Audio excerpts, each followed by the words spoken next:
सजल नै हेर्ने त सजलको न्यू रड है देखाइदिने त खोलेर अनबक्सिङ है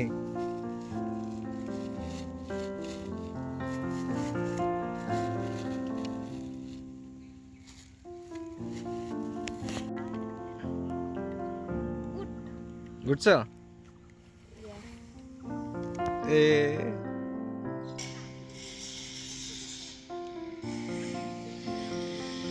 दिवेन दाइको बिस्तारै बिस्तारै बिस्तारै बिस्तारै दाइ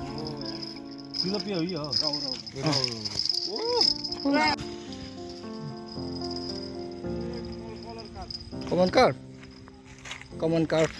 दाइले कमन कार्प बिस्तारै यो त दाइ दाइ यो त फुस्किन्छ है हातले बिस्तारै गर्नुपर्छ दाइ कमन कार्प ल 2 किलो